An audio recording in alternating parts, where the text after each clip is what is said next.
Dès l'ouverture de l'audience, une tension presque palpable s'installe dans la salle, comme si chaque regard, chaque respiration portait le poids d'une vérité encore incertaine, prête à basculer d'un instant à l'autre.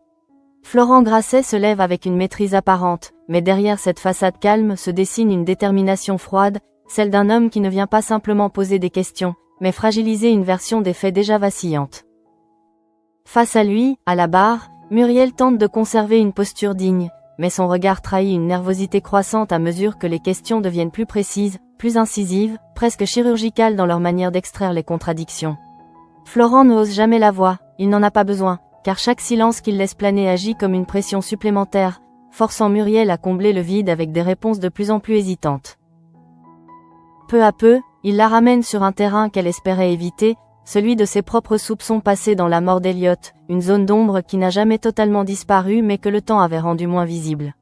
En évoquant ce moment, Florent ne cherche pas à accuser directement, il instille un doute, subtil mais persistant, comme une fissure dans une structure que l'on croyait stable. Lorsqu'il en vient à évoquer l'innocence de Boris Lemierre, la tension atteint un point critique. La question semble simple en apparence, presque anodine, mais sa portée est immense. Existe-t-il une preuve formelle, indiscutable, qui puisse écarter définitivement Boris de toute implication dans la mort d'Elliot? Muriel, prise au dépourvu, ne peut répondre avec la certitude attendue, et ce léger flottement, à peine perceptible, suffit à faire basculer l'équilibre de l'audience. Dans la salle, les regards changent imperceptiblement de direction, revenant vers Boris avec une intensité renouvelée.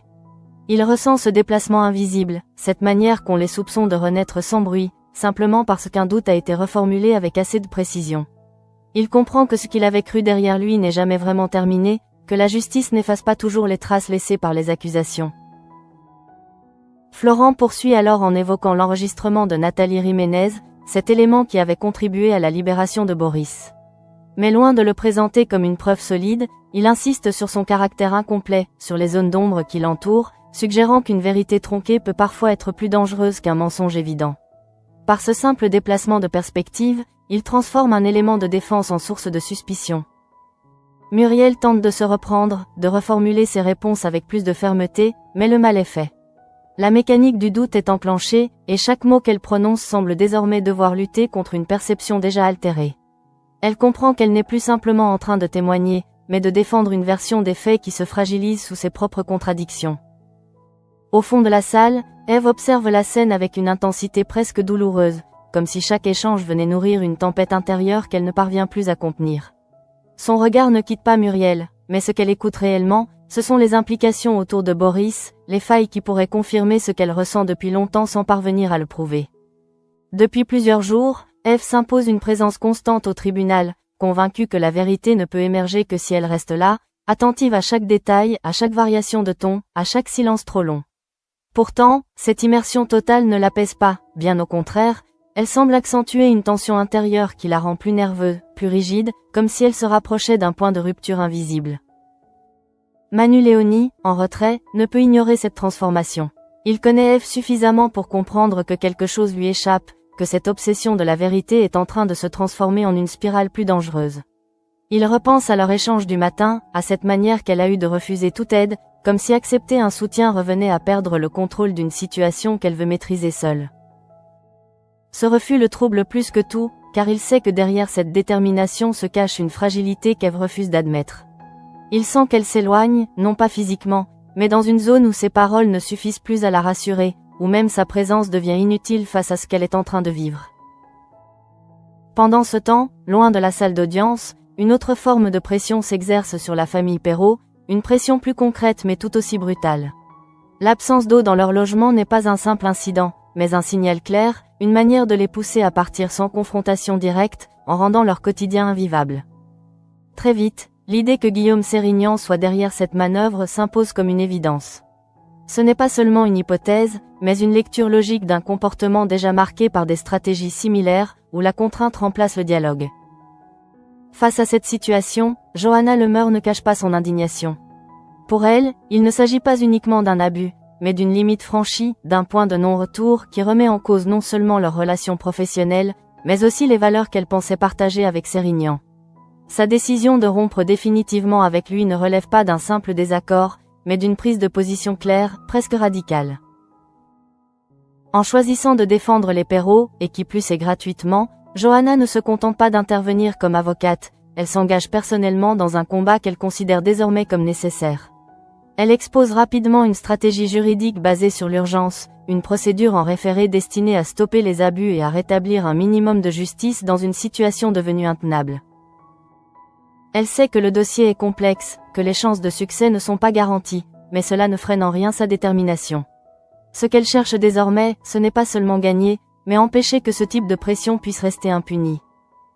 Dans un autre lieu, plus discret mais tout aussi chargé de tension, une action bien plus dangereuse est en cours de préparation. Alice Lombard tente d'exécuter une tâche qui dépasse largement ses capacités à rester calme, introduire une capsule dans une canette destinée à Nathalie, un geste simple en apparence mais lourd de conséquences. Pourtant, au moment d'agir, quelque chose bloque, une hésitation, une perturbation, ou simplement une incapacité à aller jusqu'au bout. L'échec est immédiat, et avec lui, une montée d'angoisse qu'elle ne peut contenir. Lorsqu'elle contacte Eve pour lui annoncer qu'elle n'a pas réussi, elle espère peut-être une compréhension, une possibilité de reculer. Mais la réponse d'Eve est tout autre, froide, directe, sans place pour l'erreur. Elle impose un délai, une échéance précise, comme si la réussite de cette action était devenue une nécessité absolue, non négociable. Dans sa manière de parler, il n'y a plus de doute, plus de nuances, seulement une volonté rigide qui ne tolère aucune déviation. À cet instant précis, quelque chose bascule définitivement chez Eve, une ligne invisible est franchie, et même si personne ne le dit encore, tous ceux qui l'observent commencent à comprendre que ce qui se joue dépasse désormais le simple cadre d'un procès. À mesure que l'audience progresse, l'effet des questions de Florent Grasset continue de se propager comme une onde lente mais irréversible, affectant non seulement Muriel, mais aussi l'ensemble des perceptions qui entourent l'affaire. Ce qui semblait acquis quelques jours plus tôt devient soudain fragile, presque contestable, comme si la vérité elle-même se redessinait sous les yeux de tous. Muriel, toujours à la barre, tente de retrouver un point d'ancrage, une cohérence dans ses réponses qui lui permettrait de reprendre le contrôle de la situation. Pourtant, chaque tentative de clarification semble au contraire ouvrir de nouvelles brèches, révélant involontairement les zones d'ombre qu'elle s'efforçait jusque-là de maintenir hors de portée. Son discours, sans être incohérent, perd en solidité, et cette perte est immédiatement perceptible par ceux qui savent écouter entre les lignes. Dans ce contexte, le rôle de Florent prend une dimension presque stratégique, car il ne s'agit plus seulement de poser des questions, mais de construire une dynamique dans laquelle chaque réponse devient un élément de doute supplémentaire.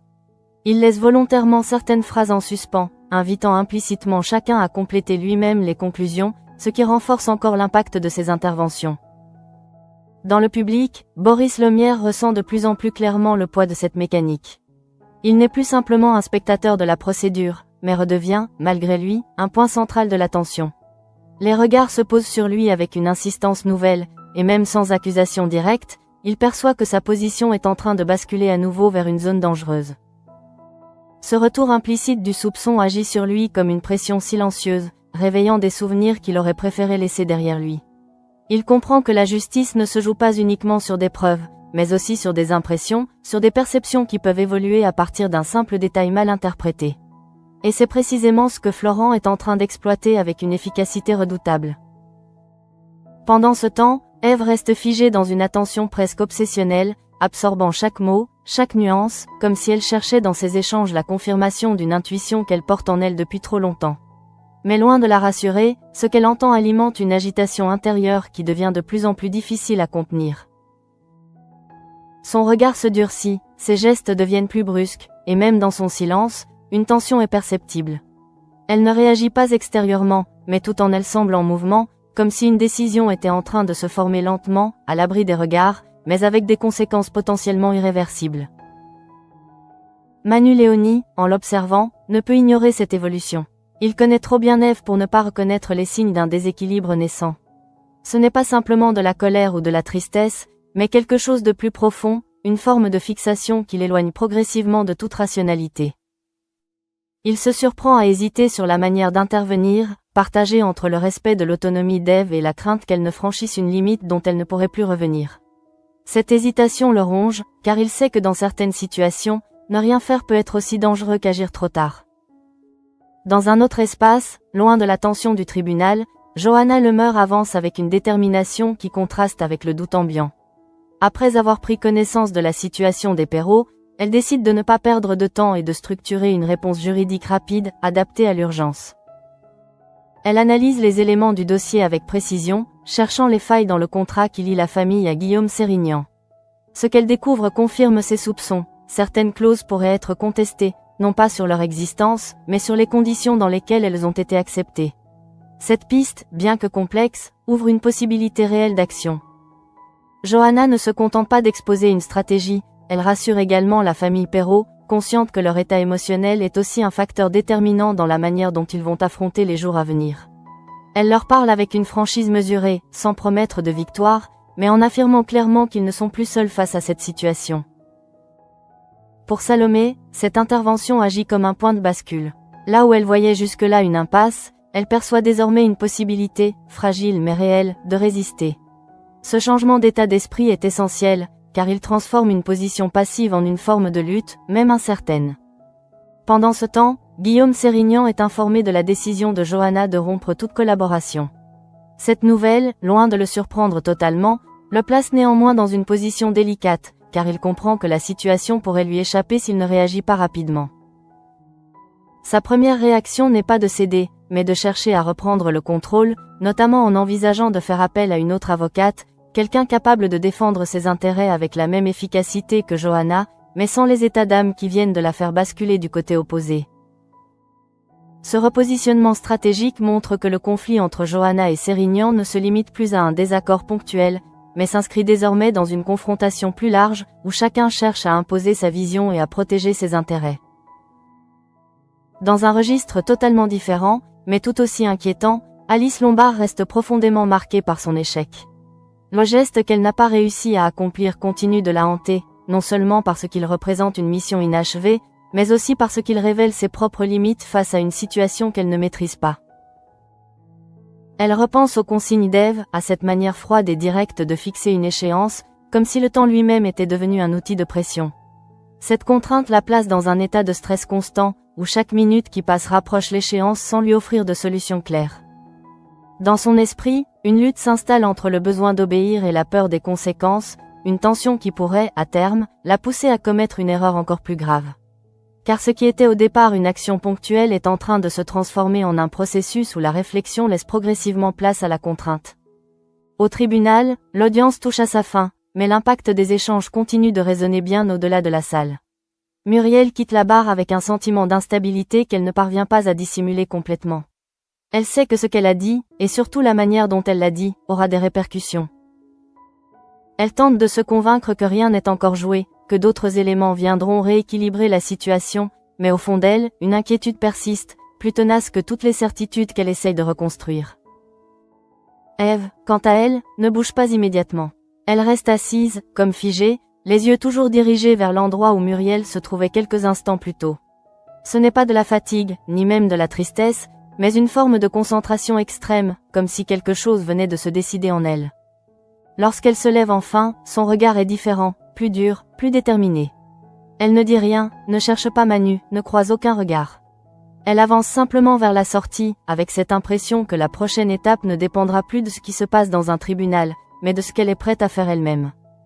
Et dans ce silence chargé de sens, une évidence s'impose peu à peu. Le procès ne fait que commencer, mais pour certains, les décisions les plus importantes sont déjà en train de se prendre ailleurs. À la sortie de l'audience, l'air semble plus lourd encore que dans la salle du tribunal, comme si les tensions contenues jusque-là trouvaient enfin un espace pour s'exprimer, sans le cadre rigide de la justice pour les contenir. Muriel franchit les portes avec une respiration encore instable, tentant de retrouver une forme de contrôle après l'épreuve qu'elle vient de traverser, mais elle sait que le regard des autres a changé, et que cela ne disparaîtra pas aussi facilement. Elle cherche Ève du regard, consciente que le silence qui s'est installé entre elles n'est pas un apaisement, mais au contraire une tension en attente d'explosion. Lorsqu'elle l'aperçoit enfin, légèrement en retrait, immobile, presque figée dans une posture qui ne laisse rien transparaître, Muriel comprend qu'éviter la confrontation ne fera que repousser l'inévitable. Elle s'approche alors, avec une hésitation imperceptible, mais réelle, comme si chaque pas nécessitait un effort supplémentaire. Elle tente d'engager la conversation, non pas dans une logique d'affrontement, mais dans l'espoir de clarifier une situation devenue trop ambiguë. Pourtant, dès les premiers mots, elle sent que quelque chose ne fonctionne pas, que la distance entre elles n'est plus seulement émotionnelle, mais presque irréversible. Ève ne répond pas immédiatement. Elle laisse les paroles de Muriel se dissoudre dans un silence tendu, un silence qui n'est pas une absence de réponse, mais une réponse en soi, chargée d'un rejet profond. Lorsqu'elle finit par parler, ce n'est pas pour ouvrir un dialogue, mais pour exprimer une conviction déjà solidement ancrée. Elle ne s'attarde pas sur les détails du procès, ni sur les arguments juridiques. Ce qui la touche, ce qui la consume, c'est une idée beaucoup plus personnelle, presque intime, la place que Muriel tente de prendre dans la vie de Thomas. Pour Ève, ce n'est pas une simple évolution familiale, mais une intrusion, une tentative de remplacement qu'elle ne peut ni accepter ni tolérer. Dans sa manière de s'exprimer, il n'y a plus de nuance, plus de retenue. Elle accuse Muriel sans détour, laissant entendre que la disparition d'Elliot, loin d'être une tragédie purement subie, pourrait, d'une certaine manière, servir ses intérêts. Cette accusation, aussi brutale qu'elle soit, ne repose pas sur une preuve, mais sur une perception, une lecture émotionnelle de la situation que Ève considère comme une évidence. Muriel encaisse ces paroles avec difficulté. Elle tente de répondre, de rétablir une forme de vérité, mais elle se heurte à un mur, à une certitude chez Ève qui ne laisse aucune place à la contradiction. Elle comprend alors que le problème dépasse largement le cadre du procès, qu'il s'inscrit dans une dynamique plus profonde, liée à des blessures qui ne se refermeront pas avec une décision de justice. Ève va plus loin encore, affirmant avec une détermination glaciale qu'elle ne permettra jamais que Thomas perde la place de son père, qu'elle considère comme irremplaçable.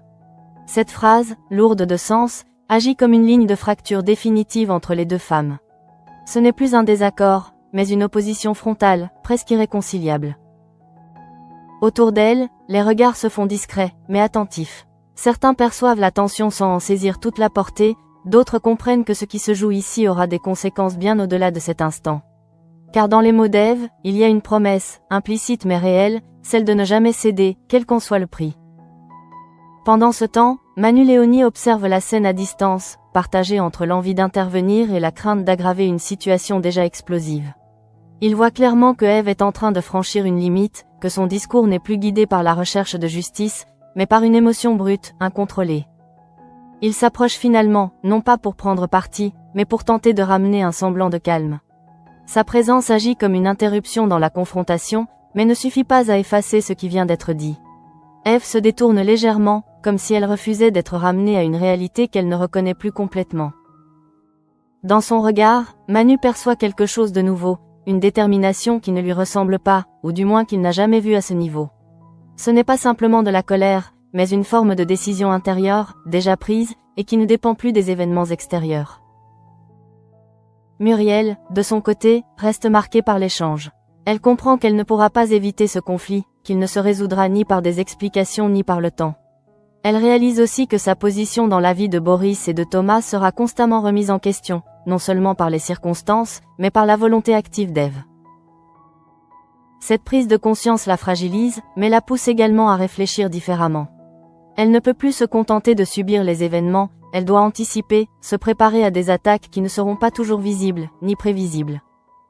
Pendant que cette confrontation laisse des traces profondes, ailleurs, Johanna Lemeur avance rapidement dans son action. Elle contacte un huissier, prépare les documents nécessaires et structure son argumentation autour du vice de consentement, un axe juridique délicat mais potentiellement décisif. Elle sait que le délai est court, que tout doit être prêt en quelques jours, mais cette urgence ne la freine pas, elle la stimule au contraire. Elle se plonge dans le dossier avec une concentration totale, déterminée à construire une défense solide pour la famille Perrault, malgré les obstacles. Dans cette démarche, elle ne se contente pas d'agir comme une professionnelle, elle s'implique personnellement, portée par un sentiment d'injustice qui dépasse le cadre strict du droit. Sa rupture avec Guillaume Sérignan a été nette, sans retour possible, et chaque action qu'elle entreprend désormais s'inscrit dans cette logique de confrontation. De son côté, Sérignan ne reste pas inactif. Informé de la situation, il commence à envisager des contre-mesures, cherchant à limiter l'impact de l'initiative de Johanna. Il comprend que le conflit a changé de nature, qu'il ne s'agit plus simplement de gérer un dossier, mais de faire face à une adversaire déterminée, prête à utiliser tous les leviers juridiques à sa disposition. Dans un autre registre, Alice Lombard vit une montée d'angoisse de plus en plus difficile à contrôler. L'échéance fixée par Ève se rapproche, et avec elle, la pression devient presque insoutenable. Elle repense à son échec, aux circonstances qui l'ont empêché d'agir, mais aucune de ces raisons ne lui semble suffisante face à l'exigence imposée. Elle se retrouve enfermée dans une logique où l'erreur n'est pas permise, où chaque tentative doit aboutir, quel qu'en soit le coût. Cette situation la pousse dans un état de tension extrême, où la peur de décevoir se mêle à celle des conséquences, créant un terrain propice à des décisions précipitées. À cet instant précis, les différentes trajectoires des personnages semblent converger vers un point commun, une accumulation de tension qui ne peut rester indéfiniment contenue. Le procès continue, mais en parallèle, des choix se dessinent, des décisions se prennent, souvent dans le silence, mais avec une intensité croissante. Et tandis que la journée touche à sa fin, une impression s'impose peu à peu. Ce qui s'est joué au tribunal n'était qu'une étape, un déclencheur, et les véritables affrontements, ceux qui laisseront des traces durables, sont encore à venir. Alors que la confrontation entre Ève et Muriel continue de résonner dans les esprits, une forme de silence tendu s'installe autour d'elle, un silence qui n'apaise rien mais qui, au contraire, amplifie chaque pensée, chaque doute, chaque ressentiment accumulé. Rien n'a été résolu, et pourtant, tout semble avoir basculé dans une nouvelle dimension, plus personnelle, plus dangereuse. Ève s'éloigne sans un mot, mais son esprit, lui, ne quitte pas la scène. Chaque phrase prononcée, chaque regard échangé tourne en boucle dans sa tête, comme une preuve supplémentaire que quelque chose lui échappe, que la vérité qu'elle cherche n'est pas celle que le tribunal est en train de construire. Elle ne fait plus confiance au cadre judiciaire pour répondre à ses questions, et cette perte de confiance marque un tournant décisif dans son comportement. Dans son esprit, une logique différente s'impose peu à peu, une logique où l'action directe remplace l'attente, où la patience n'a plus de place. Ce glissement est subtil, presque invisible pour ceux qui ne la connaissent pas intimement, mais il est pourtant fondamental. Ève ne cherche plus seulement à comprendre, elle commence à vouloir agir, et cette transition change profondément la nature de ce qu'elle est prête à faire.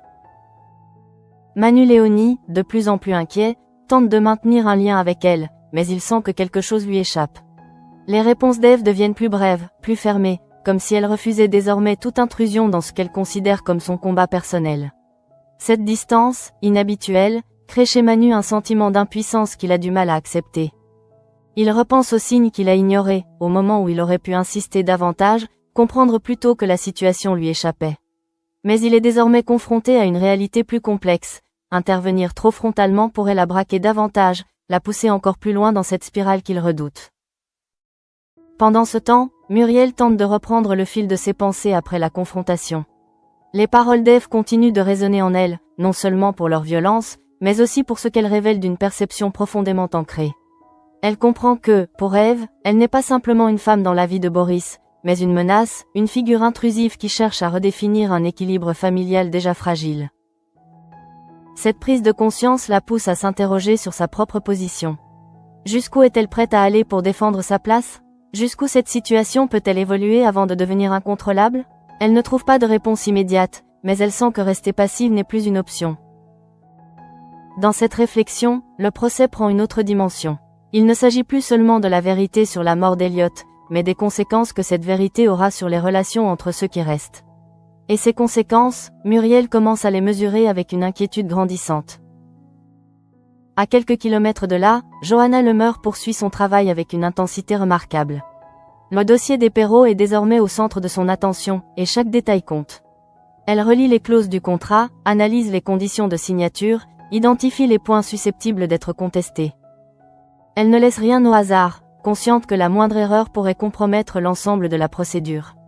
Mais au-delà de la technique juridique, c'est une conviction personnelle qui la guide, une volonté de ne pas laisser une injustice s'imposer simplement parce qu'elle est habilement dissimulée derrière des mécanismes légaux.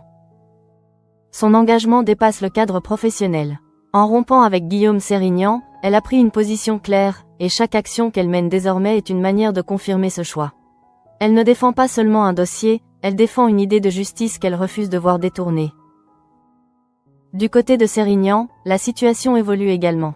L'annonce de la rupture avec Johanna et de son implication auprès des Perrault l'oblige à revoir sa stratégie. Il ne peut plus compter sur une relation de confiance pour contenir la situation, et doit désormais envisager une confrontation directe, sur un terrain où chaque erreur peut lui coûter cher. Il envisage rapidement de confier sa défense à une autre avocate, capable de répondre à Johanna sur le même niveau d'exigence. Ce choix n'est pas seulement stratégique, il est aussi révélateur d'un changement de posture. Sérignan ne cherche plus à contrôler discrètement la situation, il se prépare à un affrontement ouvert. Pendant ce temps, Alice Lombard se retrouve face à une pression qui ne cesse de croître. L'échec de sa première tentative reste présent dans son esprit, mais ce qui l'angoisse davantage, c'est l'échéance fixée par Eve, ce compte à rebours qui transforme chaque instant en une source de stress. Elle tente de rationaliser, de trouver une méthode, un moment plus propice pour agir, mais cette réflexion est constamment parasitée par la peur. Peur d'échouer à nouveau, peur des conséquences, peur de ce que cela implique réellement. Car au fond, elle sait que ce qu'on lui demande dépasse largement un simple geste, c'est une action aux conséquences irréversibles. Dans cette tension, Alice commence à perdre ses repères. Ce qui était au départ une mission devient une contrainte, presque une obligation, et cette transformation altère sa capacité de jugement. Elle se retrouve enfermée dans une logique où la réussite n'est plus une option, mais une nécessité imposée. À ce stade, les différentes intrigues semblent évoluer en parallèle, mais une cohérence se dessine peu à peu. Le procès fragilise des équilibres, les relations personnelles se tendent, les décisions se radicalisent. Chaque personnage avance, souvent seul, porté par ses convictions, ses peurs ou ses obsessions. Et dans cette accumulation de tensions, une impression devient de plus en plus claire. Les événements ne se contentent plus de se dérouler, ils s'accélèrent, comme si tout convergeait vers un point de rupture imminent. La journée s'achève, mais rien ne s'apaise vraiment. Les doutes semés par Florent continuent de produire leurs effets, la détermination d'Eve se renforce, Muriel s'interroge, Johanna agit, Sérignan réagit, et Alice vacille. Dans cette configuration instable, chacun avance sans réellement savoir jusqu'où il est prêt à aller. Mais une chose est certaine, les choix qui seront faits dans les prochaines heures pourraient bien changer définitivement le cours des événements. La nuit tombe sur Montpellier avec une lenteur trompeuse, comme si le calme apparent cherchait à masquer l'agitation intérieure qui continue de traverser chacun des protagonistes. Rien n'est réellement apaisé, au contraire, les événements de la journée semblent s'être infiltrés dans les esprits, amplifiant les tensions au lieu de les dissiper. Et parmi tous, Eve est celle chez qui ce tumulte prend la forme la plus inquiétante. Chez elle, le silence n'est pas reposant, il est pesant, presque oppressant. Elle tourne en rond, incapable de se détacher de ce qu'elle a entendu au tribunal, incapable surtout d'accepter l'idée que la vérité puisse lui échapper. Chaque détail revient, chaque mot de Florent Grasset, chaque hésitation de Muriel, comme autant de fragments d'un puzzle qu'elle cherche désespérément à reconstituer. Mais ce n'est plus une simple recherche de compréhension. Peu à peu, une conviction s'impose en elle, une conviction qui ne repose pas sur des preuves, mais sur une intuition devenue certitude. Elle ne veut plus attendre que la justice tranche, elle ne croit plus que le procès suffira à faire émerger la vérité qu'elle attend. Et cette rupture avec le cadre légal marque un basculement profond. Dans un coin de son esprit, la question de Nathalie Jiménez revient avec insistance. Ce n'est plus seulement une cible dans un plan abstrait, mais un élément clé, un obstacle à éliminer pour que, selon elle, les choses deviennent enfin claires. Cette idée, qu'elle aurait autrefois rejetée, s'installe désormais sans résistance, comme une évidence froide. Pendant ce temps, Alice Lombard vit dans une tension constante, incapable de trouver le moindre apaisement. Chaque minute qui passe la rapproche de l'échéance imposée par Eve, et avec elle, d'un choix qu'elle n'est pas certaine de pouvoir assumer. Elle tente de se convaincre qu'elle peut encore reculer, qu'il existe une alternative, mais aucune ne s'impose clairement. Elle repense à sa tentative ratée, aux circonstances qui l'ont empêchée d'agir, mais ce souvenir n'est pas rassurant, il est au contraire une source d'angoisse supplémentaire. Car désormais, elle sait que la prochaine tentative devra être la bonne, et cette certitude la paralyse autant qu'elle la pousse à agir. Dans cet état d'esprit, Alice commence à envisager des solutions qu'elle aurait jugées impensables quelques jours plus tôt. Non pas parce qu'elle le souhaite réellement, mais parce qu'elle ne voit plus d'issue. Elle est prise dans un engrenage où chaque décision semble la rapprocher d'une ligne qu'elle ne voulait pas franchir. À l'autre bout de la ville, Manu Léoni ne parvient pas non plus à trouver le repos. Les images de la journée, et surtout le comportement d'Eve, continuent de le hanter. Il repense à leur échange, à cette distance qu'il n'a pas su combler, à cette impression de l'avoir glissé lentement hors de portée. Il tente de rationaliser, de se convaincre qu'il exagère, que la pression du procès explique cette attitude. Mais au fond, il sait que ce qu'il a vu dépasse une simple fatigue ou une nervosité passagère. Il sent qu'Eve est en train de s'engager sur un terrain dangereux, et que s'il ne fait rien, les conséquences pourraient être irréversibles. Cette prise de conscience le place face à un dilemme difficile. Intervenir, c'est risquer de briser ce qui reste de confiance entre eux. Ne rien faire, c'est accepter l'idée qu'elle puisse aller trop loin. Et dans ce choix impossible, Manu se retrouve paralysé, incapable de déterminer la bonne approche. Pendant ce temps, Muriel tente de retrouver un semblant de normalité, mais les événements de la journée continuent de peser lourdement sur elle. Elle repense à l'audience, aux questions de Florent, à ses propres réponses, et surtout à cette sensation d'avoir perdu le contrôle à un moment crucial.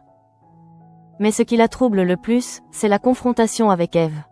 Les mots prononcés, la violence des accusations, la certitude avec laquelle elles ont été exprimées, tout cela laisse une trace profonde. Elle comprend que ce conflit ne pourra pas être évité, qu'il s'inscrit désormais dans une logique d'affrontement qui dépasse les faits. Elle pense à Boris Lemierre, à la position délicate dans laquelle il se trouve, à la pression qu'il subit sans même intervenir directement. Elle mesure les conséquences possibles, non seulement sur le plan judiciaire, mais aussi sur leur vie personnelle, sur l'équilibre fragile qu'ils tentent de construire. Cette réflexion l'amène à envisager une chose qu'elle avait jusque-là évitée, se préparer à se défendre, non seulement au tribunal, mais aussi face à Eve. Car elle comprend désormais que rester passive ne fera qu'aggraver la situation. Parallèlement, Johanna Lemeur finalise les éléments nécessaires pour lancer la procédure en référé. L'OTAN joue contre elle, mais elle avance avec une efficacité remarquable, coordonnant les démarches, préparant les arguments, anticipant les réponses de la partie adverse. Elle sait que Guillaume Sérignan ne restera pas inactif, qu'il cherchera à contrer son action, à exploiter la moindre faiblesse. Mais cette perspective ne la ralentit pas, elle la pousse au contraire à affiner encore davantage sa stratégie. Dans cette bataille juridique, chaque détail compte, chaque mot peut faire la différence. Et Johanna, pleinement consciente de cet enjeu, s'implique avec une intensité qui dépasse le simple cadre professionnel. Elle ne défend pas seulement les Perrault, elle défend une idée de justice qu'elle refuse de voir compromise. À mesure que la nuit avance, les différentes trajectoires semblent converger vers une tension commune. Les décisions prises, les émotions accumulées, les conflits latents, tout cela crée une dynamique qui ne peut rester indéfiniment contenue. Eve s'enfonce dans sa détermination, Alice vacille sous la pression, Manu doute, Muriel se prépare, Johanna agit, Sérignan anticipe. Chacun avance, porté par des motivations différentes, mais tous se rapprochent d'un point où les conséquences de leur choix deviendront inévitables. Et dans cette convergence silencieuse, une certitude s'impose peu à peu, ce qui se prépare dépasse largement le cadre du procès. Quelque chose de plus grave, de plus personnel, est en train de se mettre en place, et personne ne pourra prétendre ne pas en avoir perçu les signes. Le lendemain semble commencer comme une continuité logique des tensions de la veille, mais en réalité, quelque chose a changé, de manière presque imperceptible, dans la posture de chacun. Les événements ne sont plus simplement subis, ils sont désormais anticipés, préparés, comme si chaque personnage avait intégré que le temps des réactions était terminé, et que celui des décisions était arrivé. Chez Eve, cette évolution est la plus marquante. Son agitation intérieure ne s'est pas dissipée avec la nuit, elle s'est au contraire structurée, transformée en une forme de détermination froide qui ne laisse plus de place à l'hésitation. Elle ne se pose plus la question de savoir si elle doit agir, mais comment et quand. Dans cet état d'esprit, la figure de Nathalie Jiménez devient centrale, presque obsédante. Ce n'est plus une cible parmi d'autres, mais un point de convergence, une clé qui, selon Eve, pourrait permettre de faire basculer toute la situation. Cette focalisation extrême réduit progressivement son champ de réflexion, la poussant à envisager des actions dont elle ne mesure plus totalement les conséquences. Pendant ce temps, Alice Lombard se retrouve face à une échéance qui ne lui laisse plus aucun espace de recul. Le délai imposé par Eve agit comme une pression constante, une contrainte qui transforme chaque moment en une attente angoissante. Elle tente de se préparer, de répéter mentalement les gestes qu'elle devra accomplir, mais cette préparation ne fait qu'accentuer sa peur.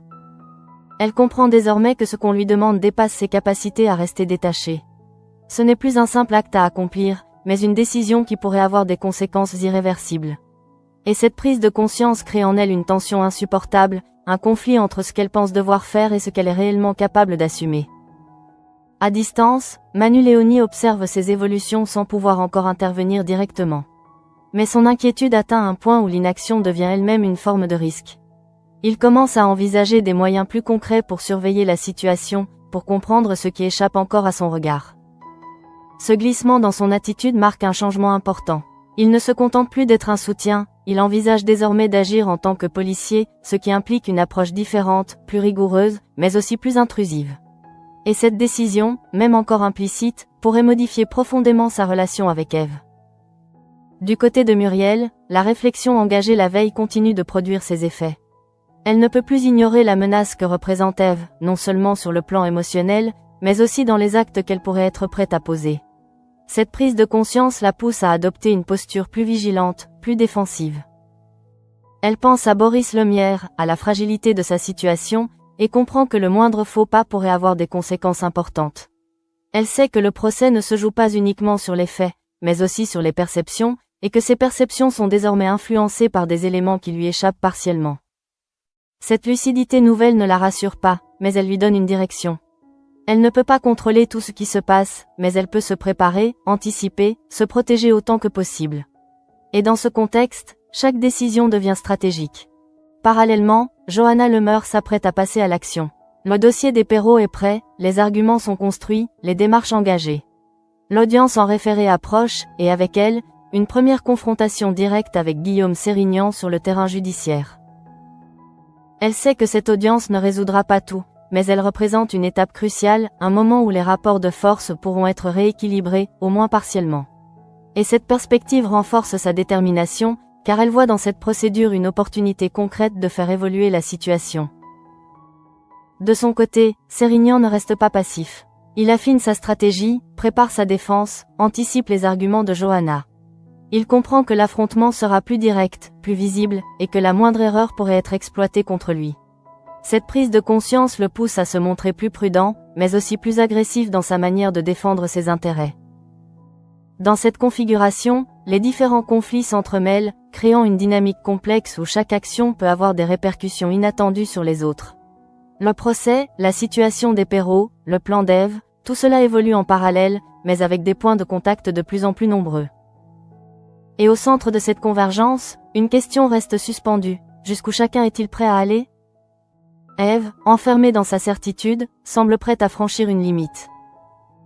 Alice, sous pression, pourrait céder à une décision qu'elle redoute. Manu, inquiet, pourrait intervenir plus directement. Muriel, sur la défensive, pourrait se durcir. Johanna, déterminée, s'engage dans une bataille juridique. Sérignan, menacé, prépare sa riposte. Dans cette accumulation de tensions, l'équilibre devient de plus en plus fragile. Et ce qui semblait au départ être une affaire judiciaire se transforme progressivement en un enchevêtrement de conflits personnels, où la vérité ne sera peut-être pas le seul enjeu. Car désormais, il ne s'agit plus seulement de savoir qui est coupable ou innocent. Il s'agit de savoir qui tiendra, qui cédera, et qui sera prêt à aller plus loin que les autres. Et dans ce silence chargé de menaces, une certitude s'impose, les prochains événements ne laisseront personne indemne.